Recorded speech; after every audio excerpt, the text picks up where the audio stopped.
friends, so we are learning about cityscapes, and cityscapes are a little bit different than landscapes. Landscapes we know are land that we see far away. Cityscapes is a city that we can see from far away. Now, since we live in St. Paul, we can look at this picture and we can see lots of different things. We can also see that this is from New York, kind of the similar thing. We know what cities are like. We know that there are lots of big buildings in there. We know that there are shorter buildings, taller buildings, and that usually we can see like a beautiful sky in the background of them. Usually there's lots of roads through there as well. So another thing we can look at is a cityscape in St. Paul. And we can look up that and look at that. So we can already see, you know, a part of when we just look over the river, we can see Minneapolis, right? So it's really cool to see how, yes, we live in a city, but we can also, if we go far enough away, we can see the city from far away. And that's what we're learning with cityscapes this time. It's all about cities that we can see from far away. So I'm excited for you guys to see that. And I hope that you're doing well. Bye, friends. Hi, friends. So we're going to be drawing our cityscape today. So with our cityscape, we're going to be having lots of layers to it. We're going to be having, if we look at this beautiful picture here, we're going to be having a top. So 1, 2, 3, 4, 5, 6. 6 total layers, which means that we have to draw 5 lines, okay? Now, the cityscape line is going to be kind of like a bumpy or castle line, right? So I'm going to draw from one side to the other. And with my castle line, I can have the buildings be short, I can have them be tall, I can kind of mix and match them, right? We don't have to have them be kind of the same kind of shape, right?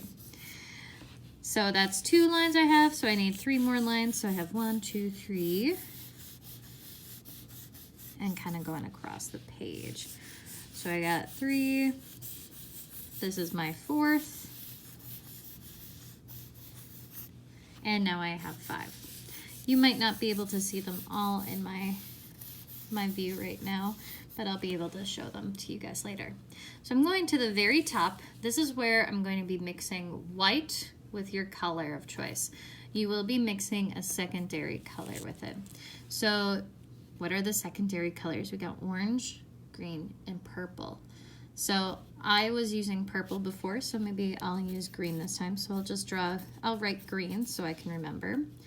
And I'm going to do a little plus sign just next to it, right? Now, the very top is where it's going to be the most white. The very bottom is where it's going to be the most black.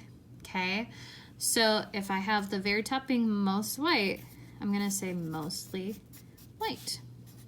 Okay, now I can even go back down to the bottom and say the same thing. So I'm going to say green, and then I'm going to say mostly black.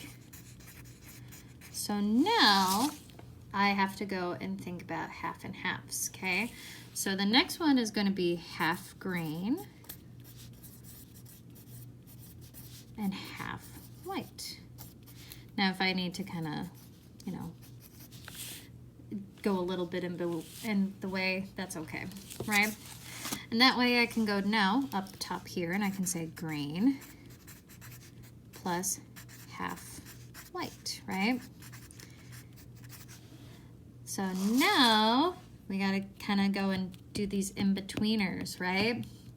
This is where I'm gonna have a little bit of green, a little bit of white, kind of those little differences, right?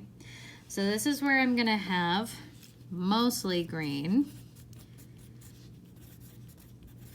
and little white, right?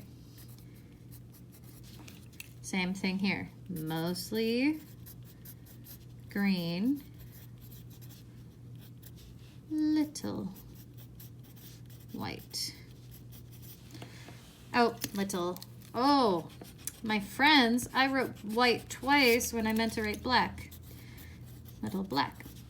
So if I have black added to a color, what does that make it it makes it a shade. If I add white to a color, it makes it a tint. You got it. So that's it for today. I just want you to draw your cityscape, and then I want you to just kind of make yourself a little guide that says this is what these are gonna be. All right? And that's it for today. So I'm excited for you guys to see it. Bye, my friends. So we were just talking about our mixing our green or our secondary colors with our mostly white or mostly black, kind of those in-betweens, right? Now I just set up this just so that we can remember. We did go over in our other video about how to make our tints and shades, but I just wanted to go a little bit more in depth. So if I want to have something that's a little bit white or a little bit black, right? I'm gonna mostly have my color, and I'm just gonna take a little tiny bit of that. And do you see how it just barely changed right there? If I want to have just a little bit more white, that can be that for, right? And then I can easily go and paint it in there, okay? The same thing goes for black. Now, if I'm adding just a little bit of more white, right? I can add just a little bit more white. And if I want that to be my half and half, I can go back and I can add just a little bit more blue, right? And that can be my half and half. The last part is if I want it to be mostly white, that means guess what? I gotta use mostly white, right? And that's what we're gonna be doing from then on, right? We're not trying to go and, you know, recreate a whole system. We're just adding little by little in order to make that, right? And that's gonna be really important because we're gonna be learning that a lot this year. So really just make sure that you guys are really focused on that, all right?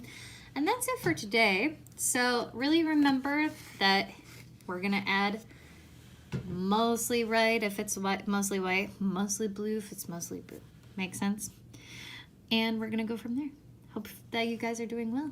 Hope to see you soon. Bye, friends.